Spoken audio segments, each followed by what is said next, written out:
Today we're going to be working on the Honda Goldwing. We are going to be trying to replace this air suspension. It is really unrideable. I know I've been riding with it, but it clunks out.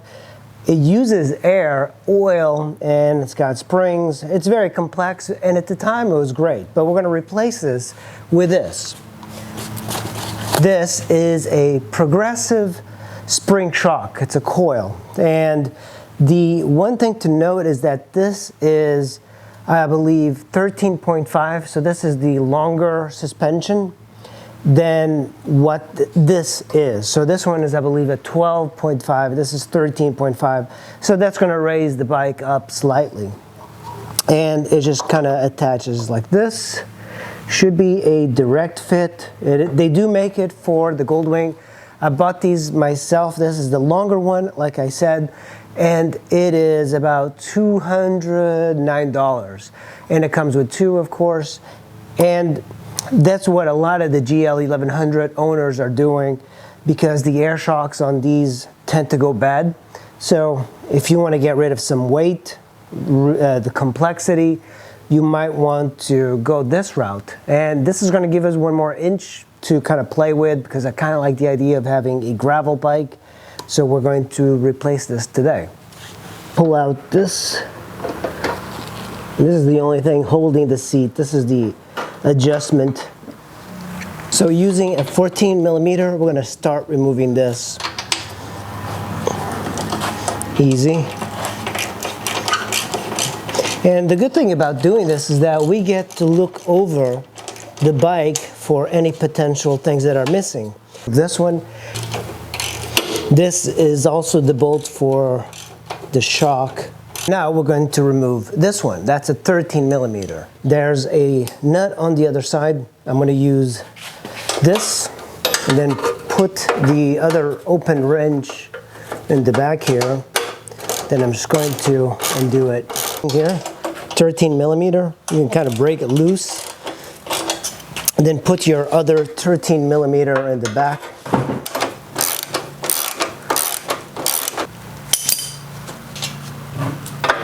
And now I'm just going to tap this backwards. What I'm going to do right now is just remove this antenna. It looks cool as a retro thing, so I might leave it there, but it's not very useful. Cable connected here that I believe we're going to be removing. But before we do that, there's a bolt right here. Now we're going to use two 12 millimeters to get the rack away from the fender. You can see it's loose.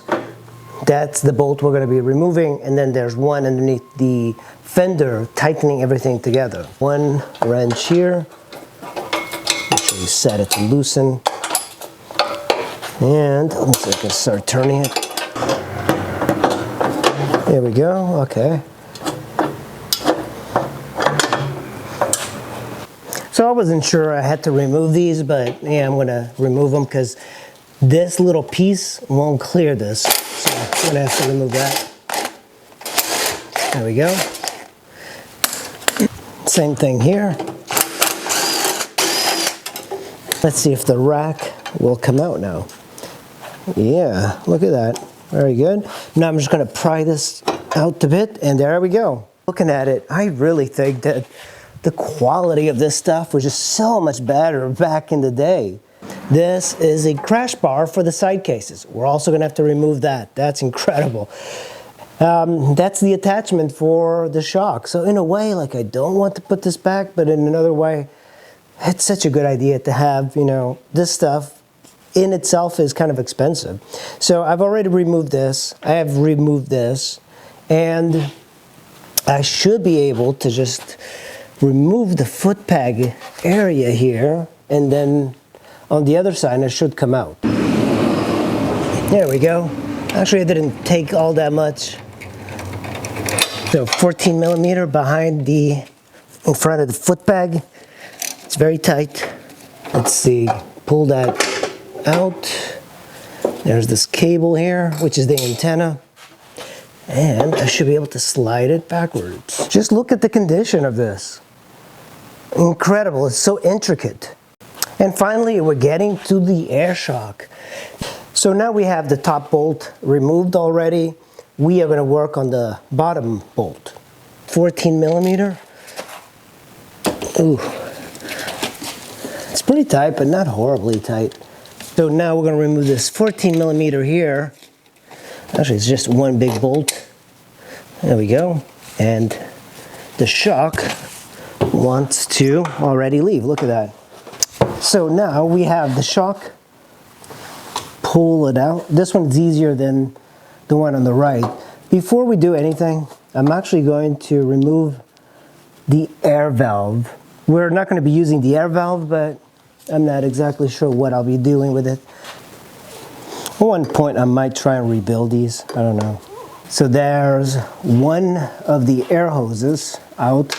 You could get progressive springs with, excuse me, with air in them if you wanted to keep the air system. I'm not sure I want to keep the air system. These actually look like in pretty decent shape. On the shock, I didn't realize this, there's a emblem left.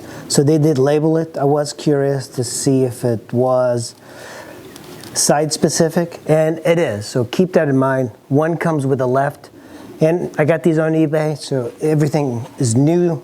I'm gonna try this. This is just a oil filter thing. I just want to see if I can wiggle it. It is kind of moving a bit, but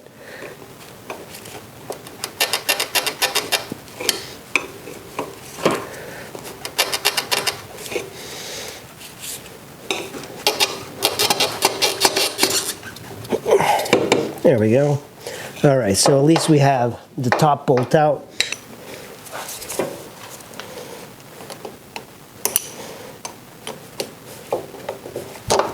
There we go.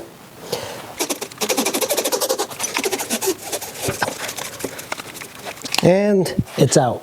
Backside, you have Showa and then a model name. And interesting is that the rubber boot on the left one isn't so much better shape. But, you know, these at the time, they were great. This is the new one that I have. You can see the difference. Actually, these look much beefier. And this is supposed to be a little bit longer. You can see the progressiveness of it. It's less wound here and very tightly wound here. So, perfect. So before I put on the shock, I'm just going to put a little bit of grease on this bolt, on this part. And I'm going to do the same thing for the bottom one.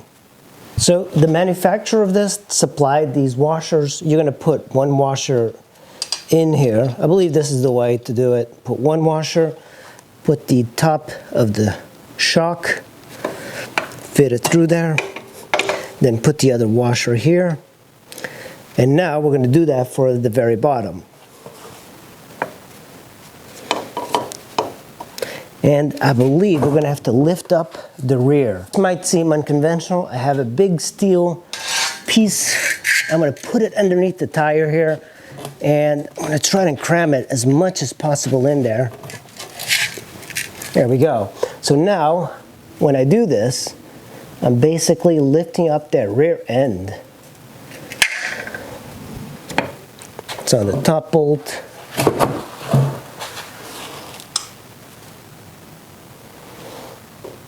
And now I'm going to try and fit it over the bottom. So I'm going to be lifting up on that middle piece, and it fits perfectly. Look at that. I'm going to lift it up a bit more, see if I can squeeze it all in there. Okay, so now I'm going to pull this bolt out. I'm going to see if I can slide this in. I'm actually going to put a little grease on the bolt, just a bit. And I'm going to line it up. And now I'm going to lift up on that metal piece. And, I mean, that goes in very easily. I'm going to tighten the 14 millimeter bolt here. All right, it actually looks kind of good naked. But we're going to bolt all that stuff in because I'm not done riding it as the interstate version. So let's go ahead and put all the racks back.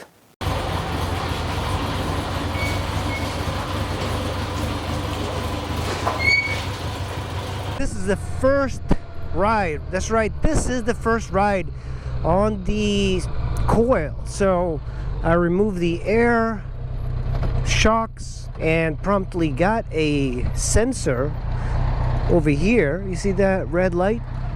You know, I was hoping that it would be a little bit taller, but the stock shocks felt higher than this.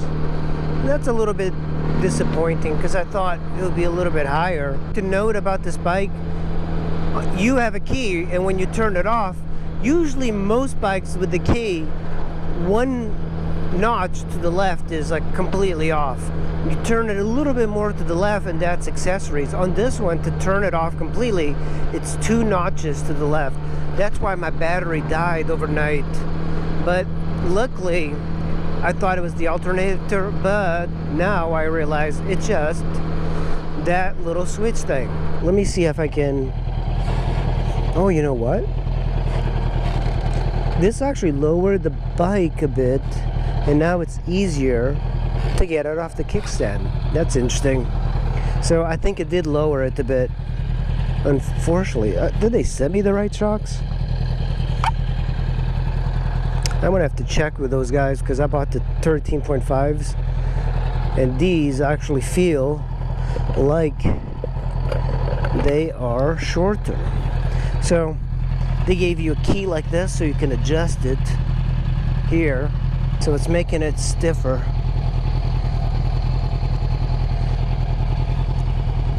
Two. That old guy was like staring at me. He's like, man, what is that badass Goldwing doing? Oh my God, it's just so much better. The suspension, oh my God. Now even the front end is not moving. I guess it was just too soft on the rear. Oh my God, what a difference this little coil spring made. Yeah, what a difference in handling. It feels like a sports bike. You know, get this, working on this bike made me realize that the construction of these old bikes is so good.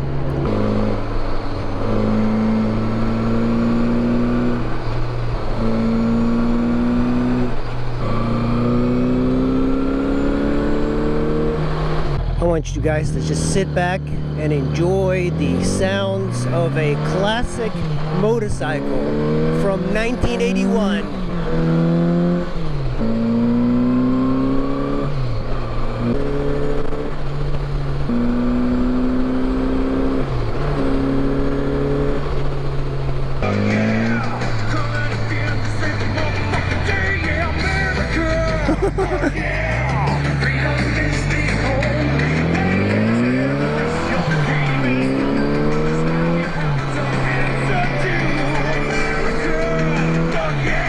Man, I have to say that this bike handles pretty darn good for a 1980s bike. I have to work on the front suspension, but the springs, the progressive springs, are really good.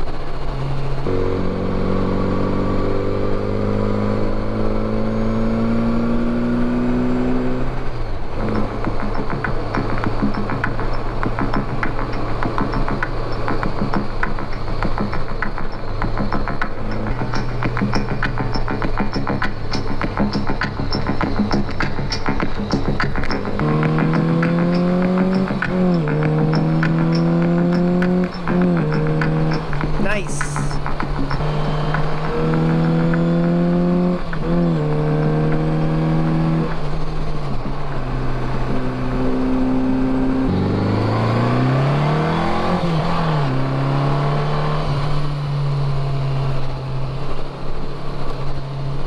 The front shakes too much because of the windscreen.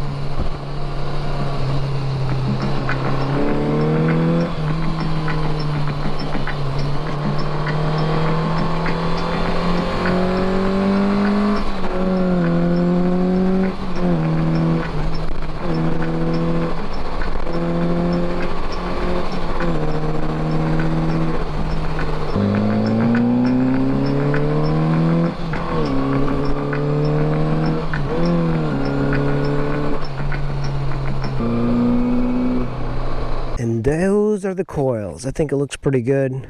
I have yet to bolt all the other stuff, but I think they sent me shorter shorter coil. So I'm going to have to contact the company, because these actually feel shorter than the stock ones. You know, I'm actually kind of looking at it. There's a little bit of a slant, and I don't know if that's like just an illusion or what, but I'm gonna see what is up with that. You just have to make sure that all of this stuff is nice and tight.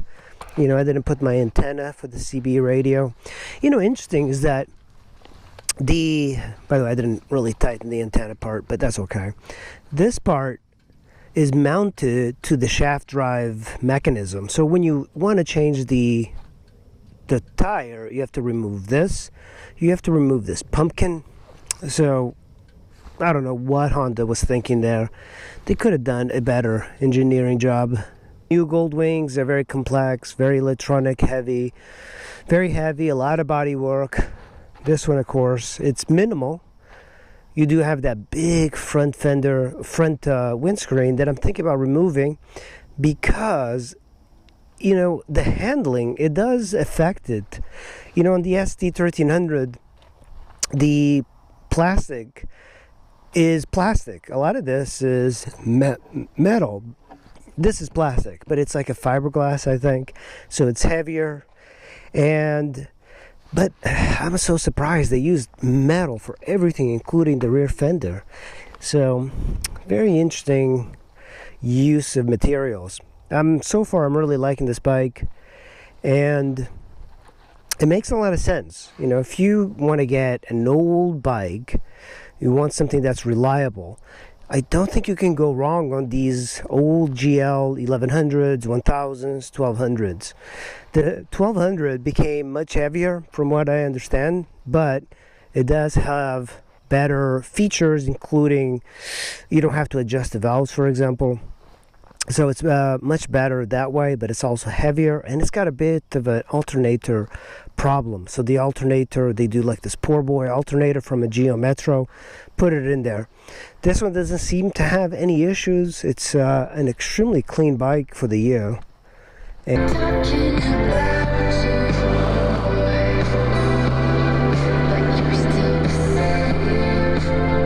you know, when people talk about sunsets, I'm like, eh. But there's nothing like a sunset when you're on a motorcycle and you're riding right into it. That is just so awesome.